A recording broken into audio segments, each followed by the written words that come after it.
ouvindo? Tô ouvindo bem, tô te vendo bem. Abaixa só um pouquinho se você puder seu celular, porque a gente consegue te ver de uma forma melhor. Pronto. Vamos lá, mais um pouco. Melhorou? Tá, excelente, muito obrigado. Daniel, muito obrigado pelo convite, é um prazer ter você aqui. A gente também está aprendendo a como fazer isso. É uma atividade que a gente teve essa ideia há alguns dias atrás. Como a gente poderia ficar nesse momento aí crítico para todo mundo, um pouco mais perto, tanto dos nossos usuários quanto dos interessados a vir utilizar o ArchiCAD. E mais uma vez agradeço demais aí a sua presença. Imagina, obrigado, é um prazer ter essa oportunidade. A gente tem a oportunidade sempre de se falar, né? A gente se encontra aí em várias ocasiões e você sabe que Graphisoft é Brasil, assim, é um fã do trabalho do escritório de vocês. Imagina, obrigado. E a gente está aqui é uma honra recebê-lo. Queria começar, Daniel, pedindo para você fazer aí uma introdução sua, uma introdução do escritório, para a gente poder aí fazer o esquenta para a gente iniciar aí o nosso bate-papo. É uma coisa bem tranquila, pode ficar à vontade que você está entre amigos como sempre. Tá bom, com certeza. Bom, eu me formei quase 22 anos atrás, que foi no mesmo momento que eu decidi começar o escritório, né?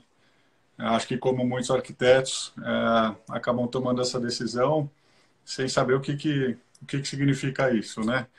O que a gente vai encontrar pela frente e tudo mais. Então, esse ano, isso foi em 98, né? E a gente iniciou lá atrás e, basicamente, acho que a gente seguiu aí um percurso que quase todo arquiteto autônomo ou escritório acaba seguindo, né? Nesse começo que é tão duro, né? Para o arquiteto, quando ele se forma, basicamente sem muito conhecimento, né? E tendo que buscar trabalho aí no mercado e enfim, né? Seguir em frente. E acho que talvez durante esse período, né, muita coisa aconteceu, obviamente, e a gente buscou, eu sempre tive muito interesse em muitas áreas de atuação da arquitetura, e a gente sempre buscou ter uma atuação bem diversificada, todos os tipos de projetos. Isso foi um desafio bastante grande e até mesmo uma dificuldade, né, que a gente sentiu, que eu senti durante todo esse percurso. E no meio desse caminho, vamos dizer assim,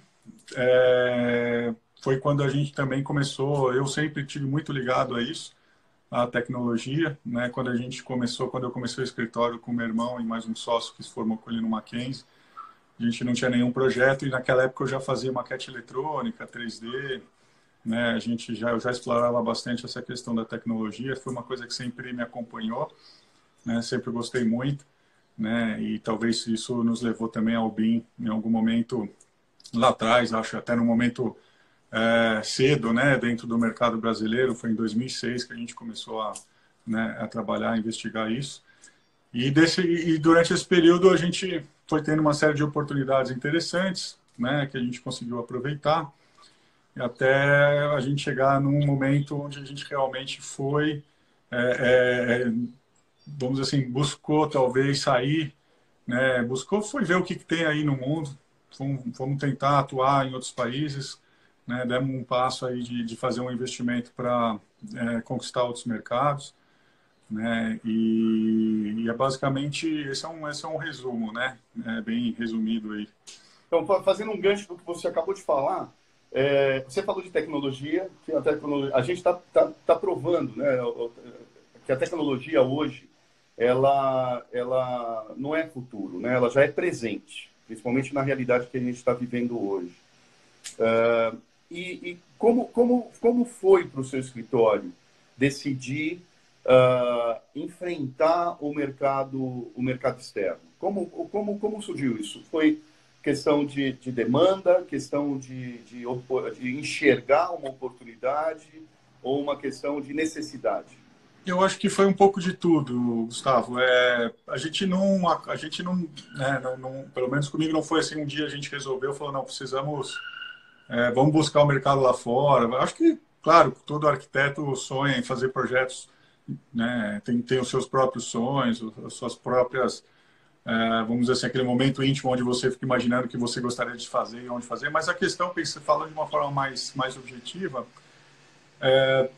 a gente começou, foi um pouco o inverso. A gente começou a ter oportunidades de projeto aqui, em participação com escritórios estrangeiros. Então, a primeira acho que foi em 2005, né, quando a gente foi chamado para participar de um projeto lá para aquela área do Rio de Janeiro, onde era o autódromo e virou a vila da Olimpíada.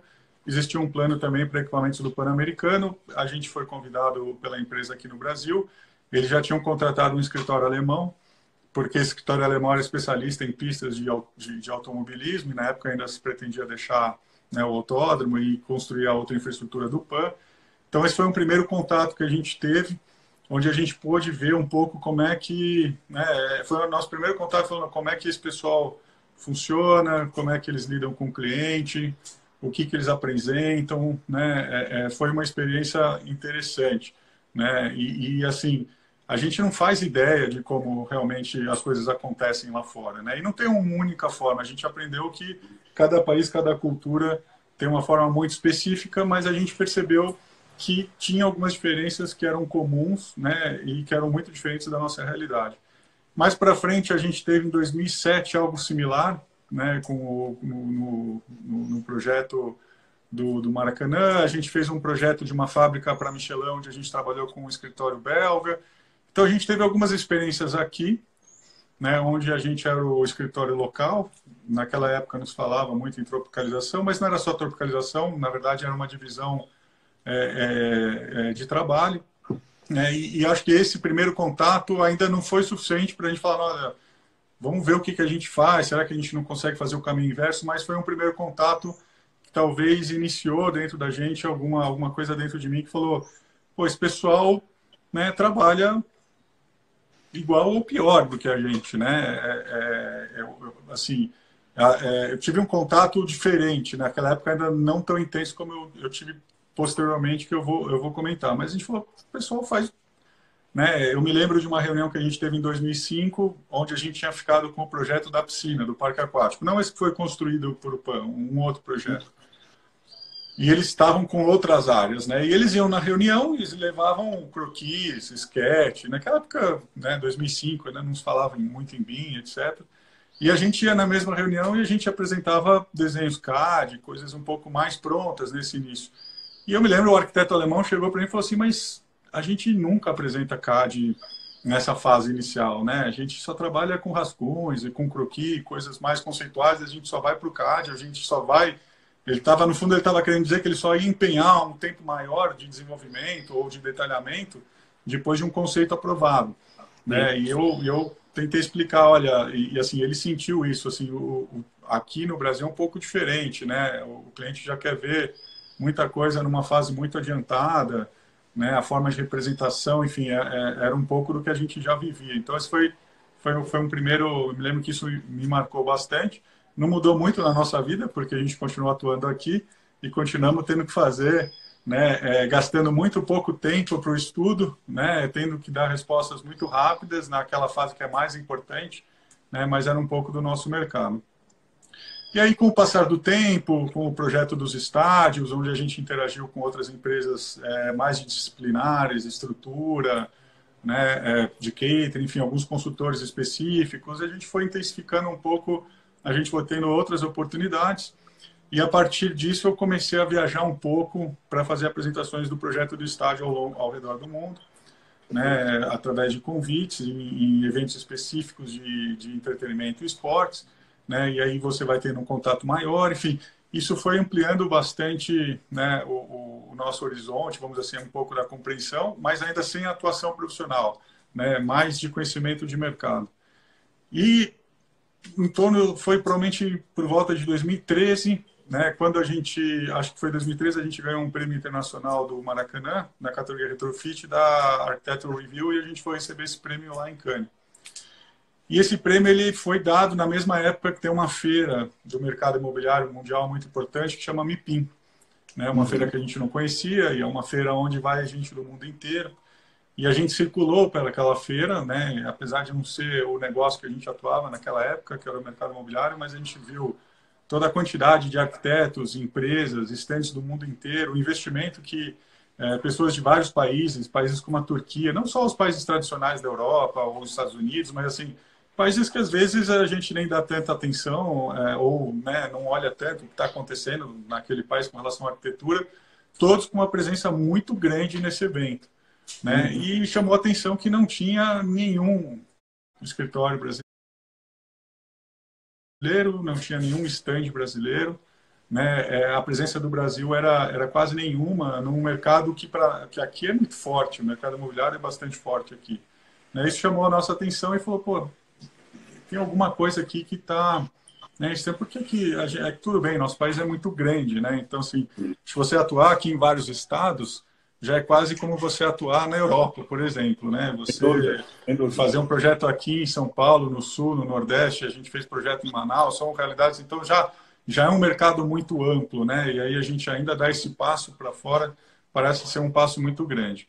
E depois, mais para frente, a gente voltou nessa feira aí com um stand, numa iniciativa que teve da Beautify Brasil, e foi mais ou menos na época que a gente começou a achar que o mercado ia começar a esfriar, né? A gente, obviamente, não sabia vamos dizer assim, esse pequeno desastre que aconteceu, mas a gente começou a sentir paralisações, a gente começou a ter projetos cancelados que não tinha muito tempo, a gente sentiu uma redução na nossa área de atuação, né, que era uma área de infraestrutura e outros projetos, assim, a gente viu que estava realmente tendo uma mudança, e aí a gente, quer dizer, resolvi intensificar um pouco essas nossas ações para tentar buscar alguma coisa fora, ainda sem uma oportunidade específica, né, sem um plano muito bem traçado. A gente tomou iniciativas como ter todo o nosso material bilíngue, site, a gente começou a incentivar as pessoas do escritório a aprender o inglês, né, a gente começou a oferecer aulas de inglês no próprio escritório para facilitar, né, e pequenas coisas que talvez nos preparariam melhor, né, para quando essa possível oportunidade surgisse. E aí essa oportunidade, que hoje eu vejo que não era bem uma oportunidade, mas na época foi o que desencadeou esse processo, que nos fez dar um primeiro passo, vamos dizer assim, um pouco mais ousado. Né? Então, em 2016, a gente abriu uma filial em Dubai. Né? Então, a gente teve uma oportunidade de ir para o Oriente Médio, né, a convite de um pessoal de lá. Quando a gente recebeu esse convite, eu achei até que era alguma coisa... Né, falei, isso aqui não deve estar certo, né, é um pouco esquisito, mas eu falei, eu vou lá, conheço, no pior das hipóteses, vou passar uns dias em Dubai, vou conhecer, venho embora e vou continuar com a minha vida. E a gente já estava num período de baixa de trabalhos aqui no Brasil muito grande, o nosso escritório especificamente. Né? E aí a gente fez essa viagem, a gente acabou achando que valia a pena fazer um investimento, e foi um processo de muito aprendizado, né? Então, assim, a gente penou bastante. Então, de conhecimento do mercado e de como você se insere, né, num outro país, numa outra cultura, tem as questões burocráticas, administrativas, tem o seu parceiro local que te engana, né, as mentiras. Acontece lá também isso, não só aqui. Muito. As meias verdades, assim, é realmente... Aquele processo que deveria estar já bem resolvido, nem foi iniciado, isso também acontece por lá. Muito. E assim, não é um país tão organizado quanto parece ser, é um mercado muito disputado, ele tem aqueles grandes projetos que a gente vê, que são para fazer propaganda de Dubai, ou propaganda da região, mas assim, são poucos projetos que estão na mão daqueles arquitetos mais famosos, e depois é uma briga selvagem, né, pelos projetos normais. Os projetos normais são grandes, mas o processo de tomar de decisão é lenta, o valor da remuneração é baixo, a concorrência é alta, enfim, é realmente bastante selvagem lá, e a gente teve algum sucesso, e aí saiu uma experiência muito positiva disso, por estar lá. A gente teve a oportunidade de conhecer uma empresa que é uma das maiores construtoras do Catar, que estava participando na época da concorrência para a construção de alguns estádios. Né? O governo, ele tinha uns projetos iniciais que ele resolveu mudar aqueles projetos, porque eles eram muito caros. Né? Os projetos que estão construídos hoje, com exceção de um deles, quase todos foram modificados. E aí eram concorrências de propostas de construção e projeto. né, onde a gente tinha que fazer o Value Engineering e tinha que fazer um Further Value Engineering, que seria um projeto novo. Né? E a gente foi para Doha, fizemos uma reunião, né, peguei o avião, estava lá em Dubai, então você precisa se expor, né? A partir do momento que você se expõe e que você sai, que você vai, que você está, né? Você começa a ter oportunidades que não necessariamente você programa, né? Assim, é muito difícil você ter oportunidades daqui. É muito difícil você daqui conseguir captar alguma coisa fora, né? Então, se de uma forma ou de outra você realmente não pegar o avião e, né, você não tiver uma ação mais concreta, é realmente muito difícil, né, esse caminho inverso. O Brasil é um lugar muito distante, vamos dizer assim, para o mercado, até desconhecido, né, com relação à arquitetura. E aí foi interessante, porque a gente foi contratado para fazer a parte da arquitetura, e eles contrataram uma empresa, na época, o primeiro projeto aí, para fazer a parte de engenharia. Né? E eu me lembro que nessa reunião, a gente teve que voltar numa outra reunião para falar com... E aí, essa empresa do Catar fez uma joint venture com uma empresa da Espanha. Né? E aí, a empresa da Espanha, que é uma grande construtora, na época eu não conhecia, virou para a gente e falou assim, olha, a gente não queria fazer o projeto com você. Né? Eu não te conheço, não sei quem você é, mas a gente queria fazer tudo com a Icon. Mas como meu parceiro local quer fazer com vocês, eu vou atender essa solicitação, né? E foi uma experiência muito legal, assim, foi um desafio muito grande. A gente teve que fazer esse projeto, acho que tinha um mês e pouco de trabalho muito intenso, onde a gente tinha que desenvolver tanto o Vale Engineer como o projeto novo, e a gente tinha que chegar até a entrega de quantidades. A gente tinha no nosso contrato uma multa pesada se a margem de erro das quantidades que a gente entregou fosse maior que 5%.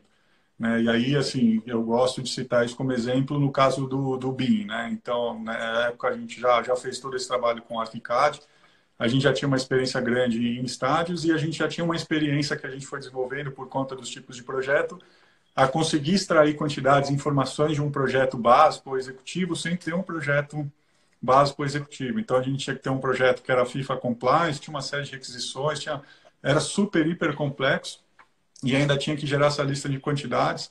E a gente conseguiu fazer isso, né, com uma equipe boa, obviamente, mas de uma forma muito rápida. E a gente fez isso e o parceiro da engenharia não conseguiu fazer isso. Né? E eu me lembro que essa questão do BIM, e uma outra coisa interessante, que esse contato ele nos ensina muito como as coisas são produzidas, né? Então, assim, a gente fez um material em 2008, eu acho, 2009, para a concorrência de Recife como cidade-sede. Então, a gente fez o projeto da Arena de Pernambuco, a gente fez o desenvolvimento de toda a apresentação, etc., para cidades que queriam sediar ainda a Copa do Mundo, antes da FIFA escolher quais eram as cidades. E na época, a gente achou que a gente tinha feito um grande trabalho, né? Até num prazo muito curto. Na época, eu ainda não estava fazendo no BIM, o BIM ainda era uma coisa que a gente estava experimentando, fizemos tudo, imagina, modelando tudo em 3D no CAD, enfim. E aí a gente foi viver essa experiência, sei lá, 6, 7, 8 anos depois lá no Catar. Né? E assim, a qualidade do material similar que havia sido feito e o que a gente estava partindo de base era extremamente mais complexa, detalhada e melhor. Então, assim, é bom a gente ter esse contato, porque às vezes a gente acha que a gente está fazendo um bom trabalho, né? Assim, o que eu quero dizer é que tecnicamente, criativamente, enfim, a gente é tão bom ou melhor que qualquer um, né? Mas isso. a gente... Isso que eu queria fazer uma pergunta para você aqui, que está na ponta da língua. A arquitetura brasileira. Como a arquitetura brasileira é vista lá fora? A gente sabe que a gente tem nomes muito expressivos da arquitetura brasileira que são muito respeitados fora. E hoje, você que tem essa experiência internacional, você tem esse contato com diversas empresas de todas as disciplinas no exterior, como que é a arquitetura brasileira hoje? Como que a arquitetura brasileira é vista hoje lá fora? Eu vou falar pela minha experiência, tá? E assim, e não é uma experiência com pessoas do meio da arquitetura, né? São pessoas, clientes, construtoras, fornecedores, são pessoas de todas as áreas, né? E assim, é desconhecido, Gustavo. O pessoal não conhece muito bem o que, que a gente faz aqui, tá? Obviamente que se você for perguntar para algum arquiteto, quem é Paulo Mendes, quem é Niemeyer, eu tenho um grande amigo meu da Austrália que veio para o Brasil, a gente foi no Copan, eles conhecem, mas assim, para o grande público, para o pessoal do dia a dia do mercado, quem contrata, quem constrói, quem desenvolve, não é muito conhecido, né? E assim, eu acho que a gente tem uma série de vantagens sobre os arquitetos porque assim, a gente tem muito jogo de cintura, né? A gente tem muita flexibilidade pela forma como a gente está acostumado a trabalhar, pelas demandas do cliente, do prazo, e o pessoal lá é muito rígido, né? Então eu me lembro que o cliente pedia para o grupo, né, para nós e para a engenharia, olha, eu preciso disso. A gente falava, ok, eu entendo. E o parceiro de engenharia falava, não, não é ok. Eu acho que o que você está pedindo não é o que tem que ser pedido nessa fase. Né? Agora a gente só vai fazer uns desenhos à mão e eu acho que você está querendo adiantar o processo. Então, tudo que o cliente pedia, a gente falava assim, porque a gente está acostumado e não parecia que era nada muito fora, e porque a gente tem esse ímpeto de querer, né, surpreender, enfim, de atender o cliente, a gente está sempre fazendo isso.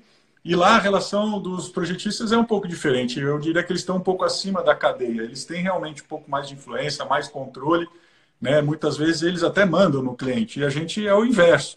Então, assim, a gente sofre aqui, mas acho que isso cria para a gente um grande diferencial, porque eu vivi isso, assim, a gente ganhou várias concorrências, a gente teve uma série de retornos positivos, porque a gente fez algo que o cliente não estava esperando naquele determinado momento, né? Eu acho que isso a gente acabou ganhando pontos. Então, essa foi uma experiência muito interessante, porque a gente viu a forma de conteúdo que eu estava comentando. Criativamente, tecnicamente, nós somos muito bons. Mas os escritórios lá fora são muito mais estruturados, né?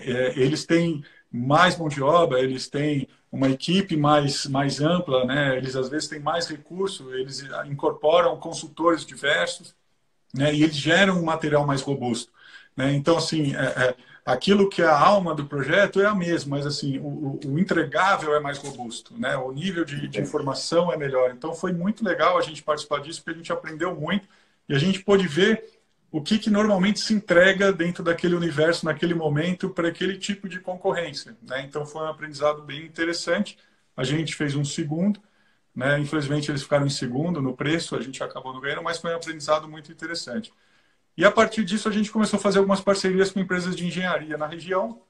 Então, a gente entrava em concorrências com a arquitetura, eles faziam a engenharia, e a partir dali a gente teve oportunidades na Sérvia, em Dubai, Seychelles, na África, porque aquela região do mundo é uma região que ela é muito central, né? Ela pega ali norte da África, Oriente Médio, né? Ásia, Índia, tem muita gente da Índia, então realmente é uma região onde você tem acesso a um mercado que a gente não tem aqui, né? Então foi uma experiência que a gente viveu, teve, claro, muitas coisas que aconteceram boas e ruins, obviamente, né? Mas foi um grande aprendizado. Em Dubai, a gente percebeu que os projetos normais que são feitos pelos arquitetos locais, etc., raramente são feitos em BIM, né? Tem toda uma estrutura do governo, tem todo um manual, tem toda uma intenção da implementação e uso massivo do BIM, mas no dia a dia não é isso que acontece, né? A gente fez vários projetos onde a gente fazia a nossa parte em BIM, passava para lá e o pessoal continuava no CAD,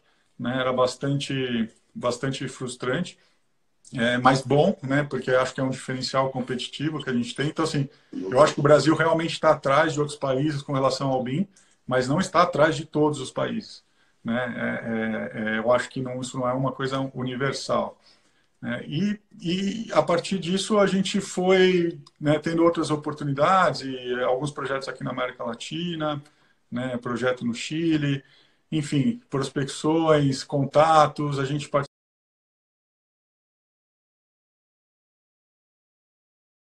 de muitas feiras, muitos eventos, onde você não feira, mas eventos setoriais, né, onde a gente é convidado para participar de um evento específico de esportes na América Latina. A gente vai, você conhece clientes, você conhece parceiros. Então, é algo que tem um certo custo, obviamente, demanda um certo tempo, dá um retorno, é um retorno bastante longo, né? Você tem momentos que você acha que aquilo não vai dar em nada realmente, né? Mas eu acho que é a única forma de você tentar encarar, né? E assim, as distâncias são complicadas, né? Eu fui 12 vezes para Dubai em 2017, né? São viagens longas, a questão cultural é muito diferente, né? A gente está fazendo agora um projeto na China, que é uma história bem bacana, mas acho que isso talvez você vai querer abordar um pouco mais para Pode, frente. Mas, pode ficar à vontade, pode ficar à vontade. mas esse é um resumo. Então, e aí, assim, quando foi 2017, 2018, a gente estava aqui sofrendo um pouco, a gente resolveu concentrar mais as nossas forças aqui e a gente deixou essa parte lá de fora mais nas parcerias mesmo, né? Então, a gente focou basicamente nos projetos que a gente tinha parceria com as empresas de engenharia lá na região, do Oriente Médio ou de outros locais, né? A gente nunca participou de concurso, praticamente, acho que nenhuma vez a gente participou de um concurso, né? Concurso normal a gente sempre quis, nunca conseguiu, né? Já pensamos em participar em concurso internacional. E assim, uma coisa interessante, Gustavo, é que essa experiência que a gente teve lá fora, eu não sei, assim, eu me senti bastante à vontade, sabe? Em alguns aspectos, eu acho que o cliente externo, ele encaixava mais com a gente do que o nosso cliente brasileiro, sabe? É mesmo. Então, a gente tinha mais, era mais fácil, eu acho até, né, captar clientes lá fora. Em algum momento a gente tinha quase só projetos lá fora, né, e quase nenhum projeto aqui dentro, né? Então, assim, eu acho que teve uma liga um pouco mais fácil. E tem alguns extremos, né? Dubai, por exemplo, é um local onde o design da edificação é importante, mas é quase que um exagero, né? Assim, de uma forma gratuita, assim. Eles querem algo diferente. Todo projeto que eles querem fazer, o briefing é sempre o mesmo. Quero que você faça uma coisa que não existe, quer dizer, não tem nada que não existe, né? E é muito exagerado porque você tem que embasar o seu desenho, sua proposta em alguma coisa técnica, etc. E eles não dão muita bola para isso. Então é o oposto. Às vezes aqui a gente não tem liberdade nenhuma, lá tem liberdade demais, mas de uma forma até não muito interessante, né? Porque fica até um exagero maluco, tem coisas terríveis nesse sentido. Mas são experiências diferentes e existe um respeito muito maior. Um respeito que eu digo no sentido assim, eu acho que as experiências que a gente teve lá fora, o cliente ouve mais o arquiteto, né? Ele dá mais atenção, ele releva mais, ele dá mais relevância para aquilo que a gente fala, né? Então, assim, isso é interessante, né? Eu acho que a gente tem clientes aqui assim, obviamente, mas eu sinto que, no geral, né, essa relação é um pouco mais, tem menos troca, né? Eu acho que, basicamente, a gente tem que dar um bom design, a gente tem que atender prazos, a gente tem que fazer um bom projeto, né? Mas falta uma relação um pouco mais próxima e falta talvez o cliente às vezes ouvir um pouco mais, né, a opinião do arquiteto na forma de fazer, onde fazer. E eu acho que o arquiteto precisa se inserir mais no business, né? O que foi importante para a gente lá fora é que a gente teve que se inserir muito no negócio do cliente. O arquiteto tem que conhecer a fundo, né? Então, assim, a gente conhece muito do business de estádio, para desenhar estádio.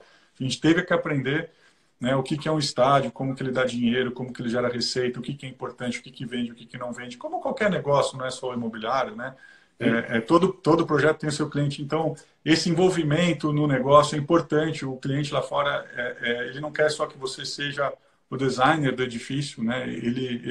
Dubai, por exemplo, não trabalha com pesquisa de mercado, né? Ele te dá um terreno e fala, eu quero uma torre. Tudo bem.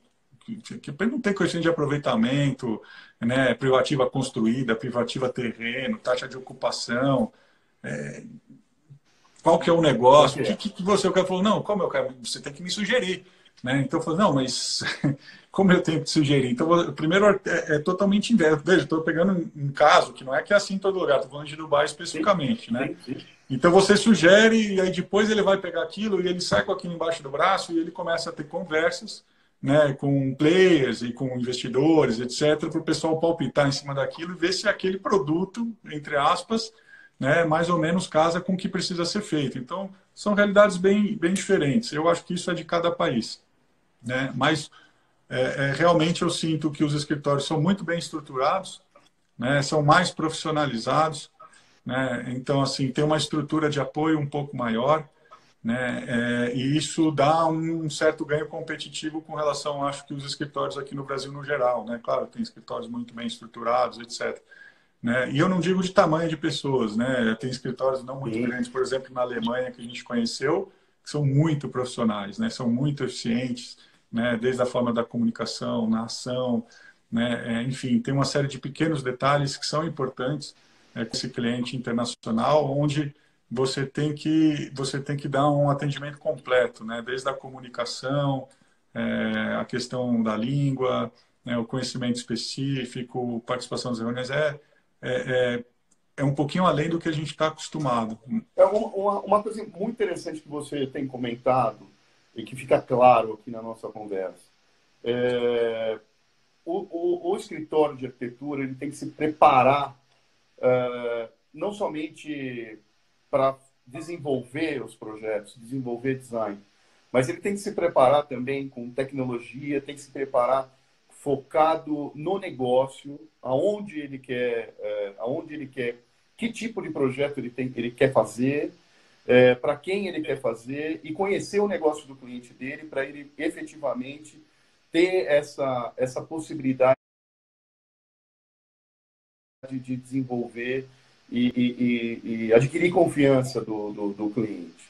Isso é uma coisa muito interessante, porque muitos escritórios pensam só no desenvolvimento do projeto, do produto. Depois, como o produto vai ser desenvolvido, já entra numa segunda questão. E business é uma coisa que muitas vezes anda em paralelo. Isso é uma coisa muito interessante, porque cada vez mais tecnologia está mais presente na vida da gente, em todas as áreas, e o negócio tem que mudar, ele tem que amadurecer.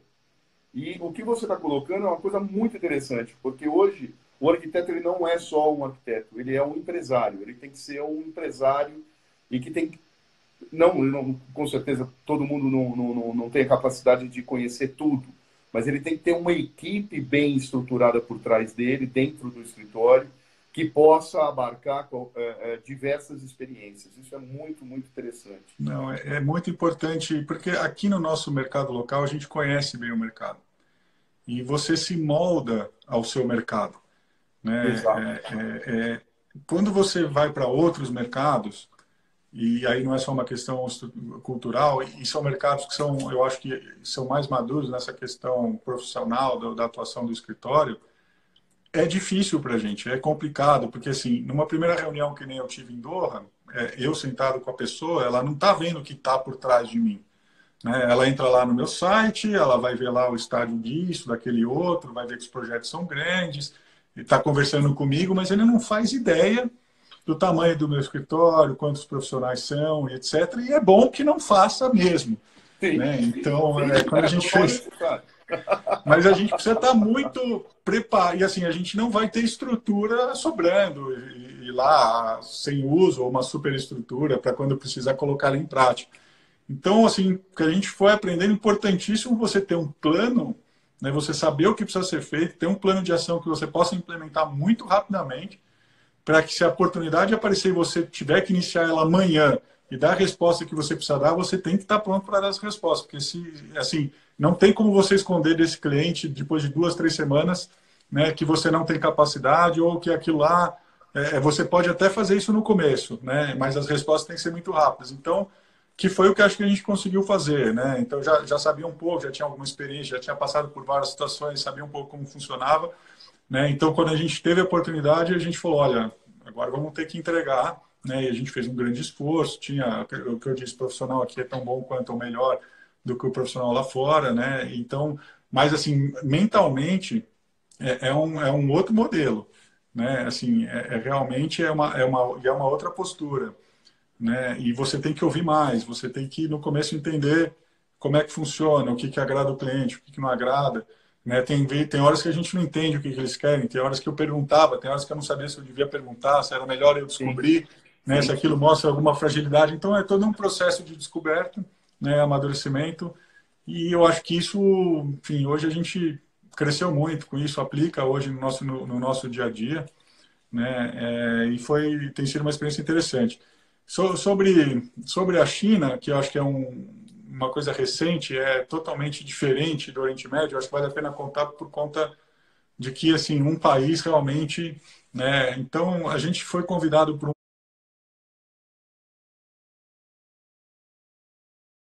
processo para um estádio grande do maior time de futebol da China. Né? Assim como a oportunidade de Dubai, quando o pessoal entrou em contato com a gente aqui no Brasil, eu achei que era algum trote também. Né? Então, porque a gente não conhece, a gente não sabe o que acontece na China.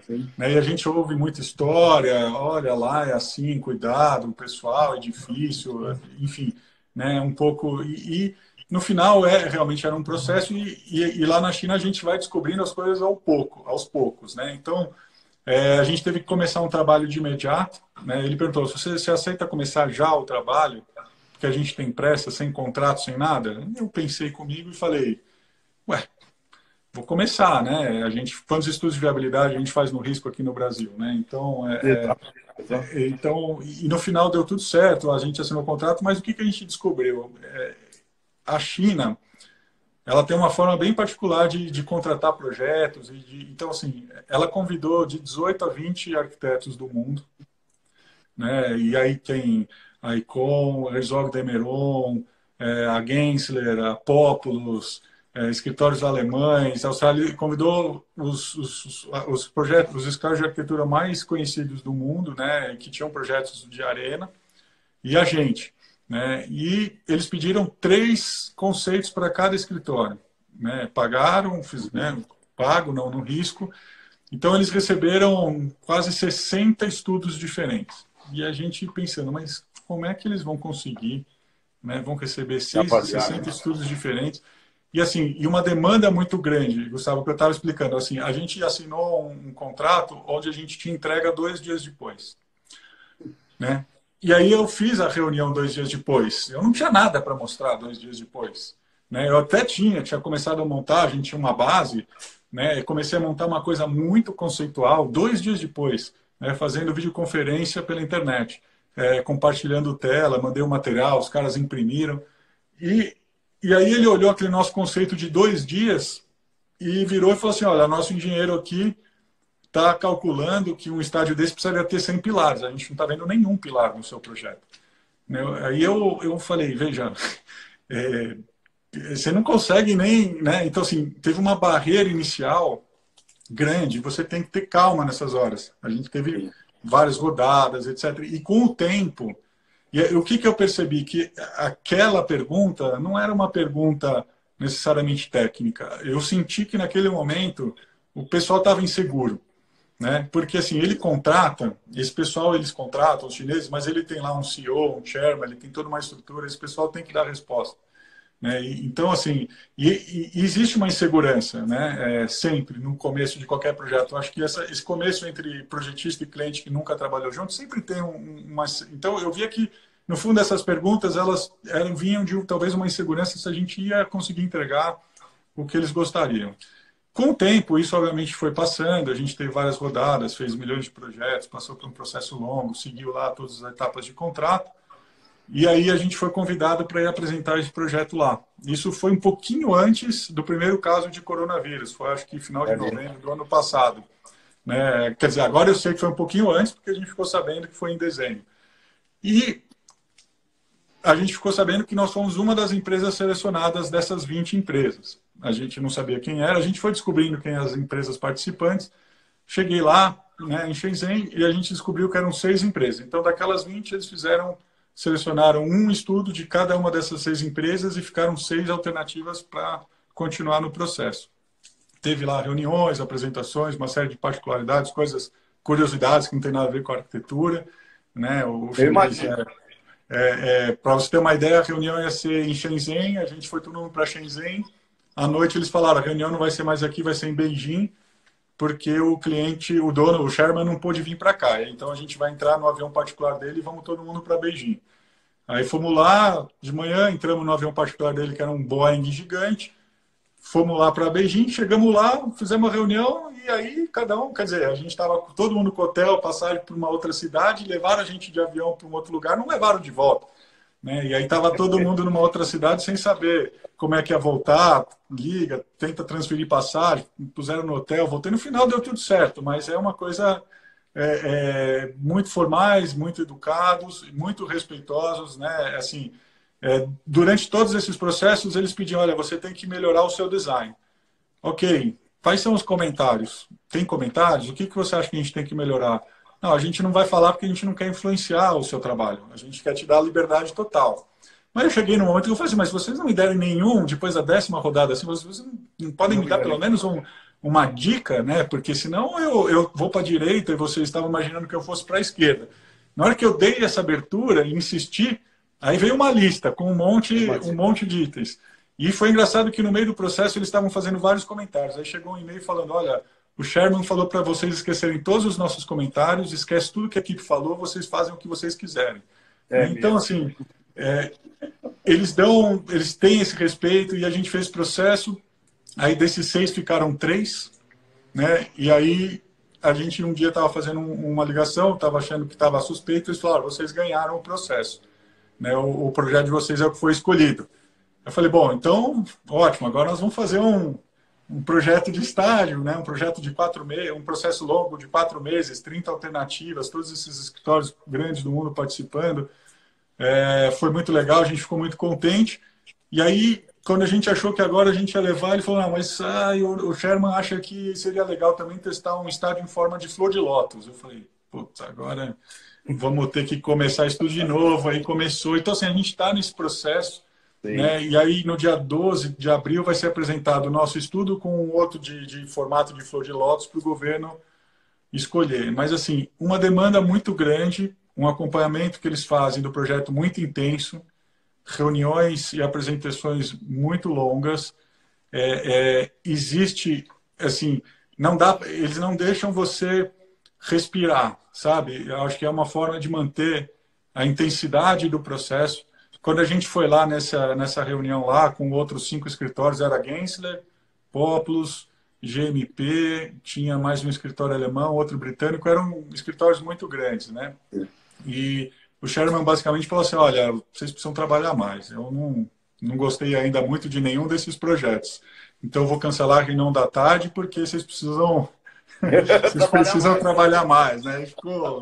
E aí o que eu falei assim do brasileiro, que quando teve essa mudança de local, por exemplo, todos os escritórios acomodados, os europeus, uma festa.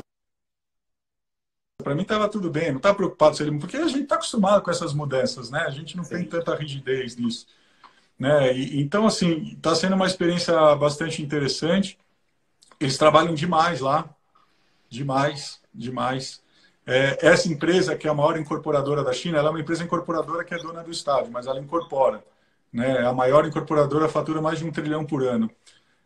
Ele tem um departamento de arquitetura que tem mais de 3 mil arquitetos, né? Que eles não entendem nada de estádio, por sorte, então eles acabaram buscar. Eles mostraram um outro projeto de uma ilha que eles chamaram 200 arquitetos para fazer estudo. Né? Então, assim, eles têm uma forma de pensar muito, muito diferente, Gustavo. De novo, assim, não precisa ter uma grande estrutura para atender. Eu acho que a gente tem condições aqui todos de atender. Precisa estar só preparado para o que vem pela frente, sabe? Mas a gente tira de letra. Deixa eu abrir aqui para algumas... A gente está chegando já no final aqui da nosso bate-papo. Desculpa se eu falei muito. Não, o motivo é esse. O motivo é você aproveitar a oportunidade para nos contar a sua experiência. É assim que a gente aprende. É sempre bom a gente compartilhar a informação. E o ArchiCAD com a gente o tempo todo. Esse estádio da China, ele é gigante e a gente está trocando arquivos com o Rhinoceros, com o pessoal da Alemanha que está fazendo estrutura, enfim, a gente está juntando uma série de formatos e o ArchiCAD está firme e forte lá, estamos, por enquanto, sem problema de tamanho de arquivo e está tudo rodando bem. Que maravilha. Tem uma pergunta aqui, Giona, desculpe se eu tô lendo errado. Você já falou um pouco, mas estão perguntando como vocês incorporaram, adaptaram o processo BIM ao processo de criação do escritório. Tá. Olha, Gustavo, a gente usa realmente como uma ferramenta de design, tá? Eu me formei em 98, então eu sempre desenhei à mão, sempre comecei a fazer as coisas à mão, continuo fazendo um pouco, mas eu que modelo também, né? Todos lá modelamos, assim, e eu tenho usado, desde o início eu uso como uma ferramenta de design que te dá a possibilidade de fazer desde uma criação livre, né, mais uma criação livre com algum controle de informação ou de área. A gente tem usado muito nos estudos de viabilidade do mercado financeiro, com muito sucesso, a gente faz coisas muito rápidas. Então, acho que assim, o domínio da ferramenta, né, e à medida que essa ferramenta de BIM foi evoluindo para ser uma ferramenta de projeto, de fato, né, e eu acho que ainda tem bastante para evoluir nesse sentido, eu acho que é do momento zero, né? Depois do primeiro rabisco, o primeiro sketch que eu faço, ou a gente faz junto lá, a gente já senta e já sai modelando de cara, né? Então, eu acho que cada um consegue achar a melhor forma de fazer isso, mas a ferramenta hoje permite você usar realmente na fase de criação e ter uma resposta visual muito rápida, né? Uma resposta daquilo que você imaginou, aquilo que você imaginou, aquilo que você talvez queira concretizar. Você tem um feedback instantâneo que permite você alterar imediatamente, olhar de novo, alterar imediatamente, e você faz quase que um refinamento constante e instantâneo até você chegar num ponto que vale a pena passar adiante e assim por diante. Aí eu vou pôr o gancho aqui, você já comentou antes dessa pergunta que eu acabei de fazer, mas o Vitor Viana, ele está perguntando, o ArchiCAD permitiu você fazer projeto fora? Não, eu acho que o BIM, sem dúvida, foi um grande diferencial. A gente viu em vários projetos que a gente participou fora que a questão tempo era essencial.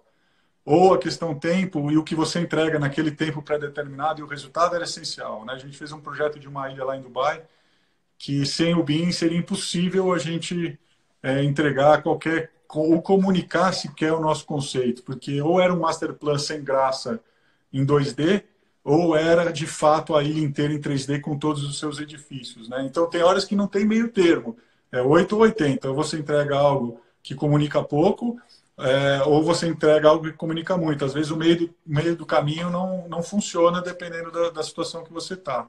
O ArchiCAD para a gente, acho que alguns sabem que a gente começou no Revit, depois migrou, foi uma ferramenta que a gente se adaptou muito e dá a velocidade que a gente quer, tem a intuitividade que a gente quer, né? E casou perfeito com o que a gente tem feito, né? Mas independente se é o ArchiCAD ou não, eu acho que quanto mais for intuitiva for a ferramenta, mais fácil de usar ela na fase de concepção e de criação, né? Então a gente viu no ArchiCAD um pouco de diferencial nesse sentido.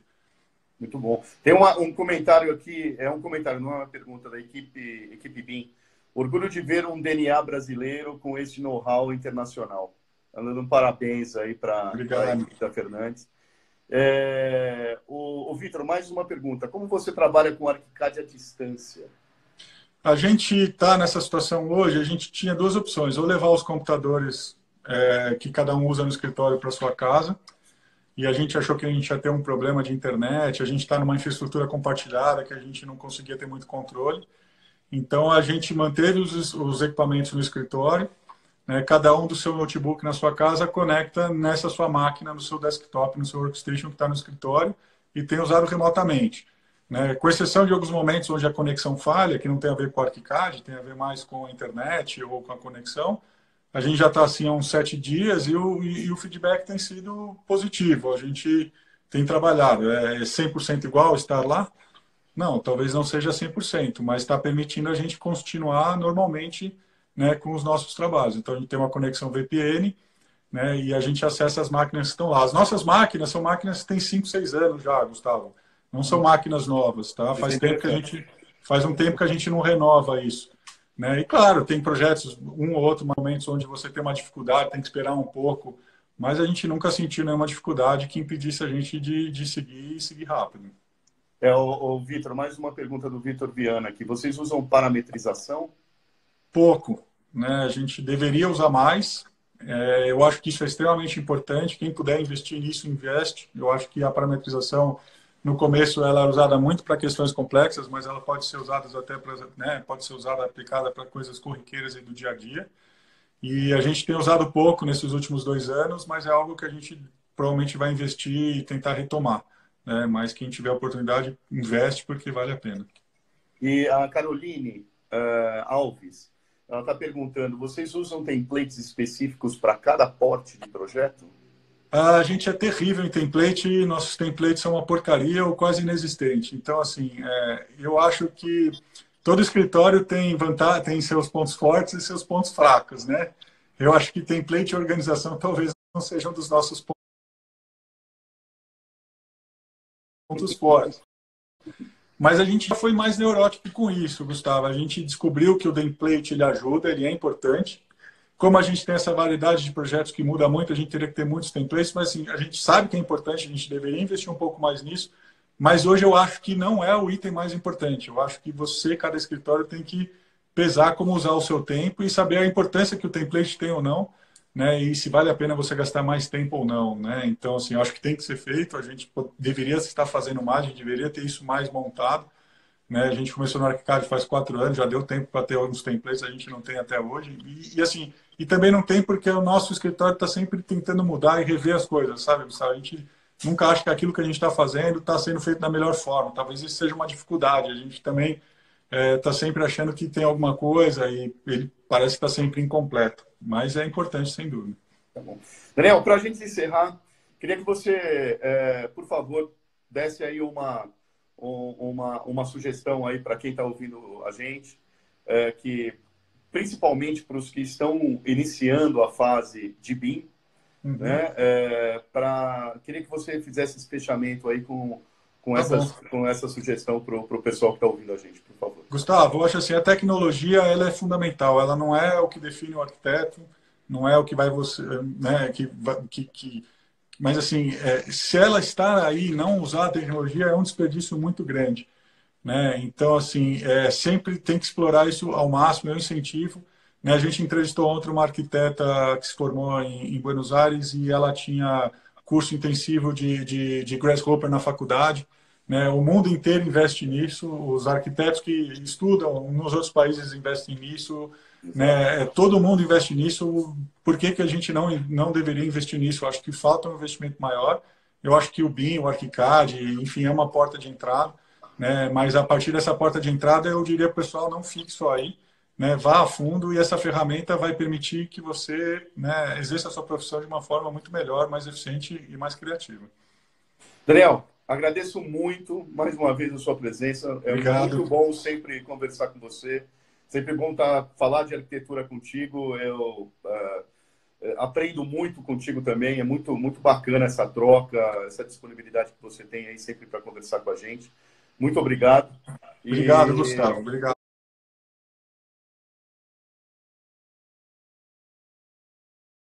Eu adorei. Quando acabar tudo isso aí, a gente poder se encontrar pessoalmente, vamos. vai ser um prazer tomar um café contigo. Enfim, se tiver outras formas, o pessoal, vocês, a gente está sempre à disposição. Eu adoro falar sobre esse assunto, né? Tem bastante coisa para falar e compartilhar, né? E eu não tive muita gente para conversar sobre isso quando eu fui fazer todas essas minhas andanças, né? Teria ajudado bastante se eu tivesse alguém que pudesse compartilhar comigo também o que passou ou não. Então, eu adoro fazer isso, eu agradeço. Obrigado. Muito obrigado. Gente, muito obrigado por estar conosco mais uma vez. É um prazer sempre trazer aí novidade para vocês. Semana que vem a gente vai estar de volta. A gente vou fazer um pouco de suspense que a gente vai fazer uma surpresa para vocês. A gente ainda não tem a confirmação aí do nosso próximo convidado, mas por isso que eu vou segurar um pouquinho. Mas fiquem atentos às nossas redes sociais, que a gente vai em breve anunciar aí o novo entrevistado. Muito obrigado a todos, excelente noite para todo mundo e até a próxima.